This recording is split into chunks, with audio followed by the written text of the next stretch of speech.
Whether it is a football pitch, a drilling ship or a transport system, all these projects require power supply. It is required to light and heat the grass, controls heating devices and pumps pumping oil, and ensures functioning of devices controlling traffic. It would not be possible without a certain mysterious device that enables simultaneous functioning of many energy receivers. It is called an electric switchboard and ensures not only power supply but also controls operation of individual components of the system. To see how such switchboards are constructed, we visit a production plant, ETP Electro, in Birava. We will take a closer look at products manufactured under the Siemens license called Sivacon.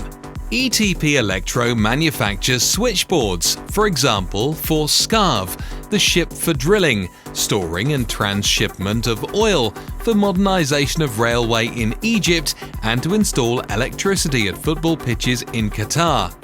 Every year, each of these sports arenas consumes as much energy as would be used by 5,000 homes. Ready? Let's go!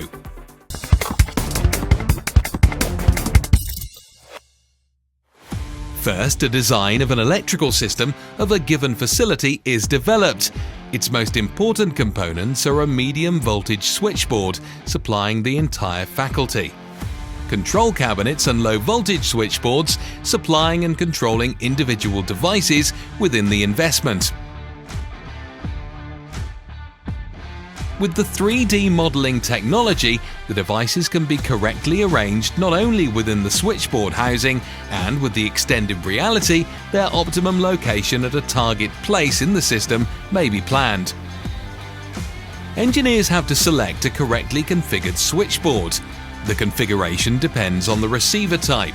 This influences selection of appropriate safety devices, like fuse switch disconnectors or circuit breakers, a startup system, and systems controlling the work of devices. Furthermore, a design for cable connections and a construction plan are developed.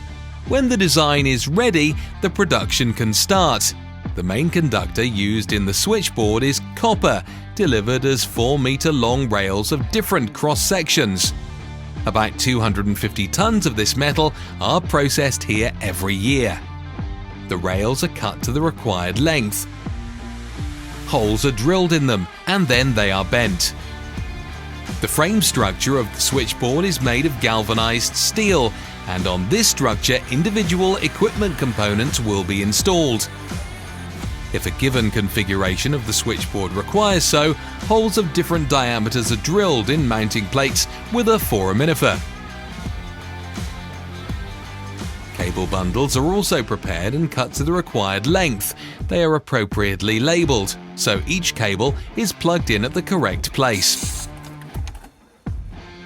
Then terminal blocks are installed on assembling rails. To facilitate work, an instruction is displayed in a screen, showing which terminals must be installed on the rail. Each Sivacon may contain even about 100 of them. The remaining accessories are assembled on the second table. Furthermore, draw-out cassettes are also prepared, equipped with required accessories like compact switches, fuse switch disconnectors, equipment for monitoring and measurements, or PLC controllers. The switchboard can be equipped with draw-out cassettes or circuit breaker panels. The cassettes are used at lower amperages. Each of these cassettes or panels is responsible for supplying a specific device. The heart of the circuit breaker bay is an air circuit breaker for power supply of the entire switchboard. Measuring devices are also installed, like an analyzer of grid parameters, control safety devices, and surge protectors. Each device is provided with a labeling and a nominal plate. Plates are produced using a laser method.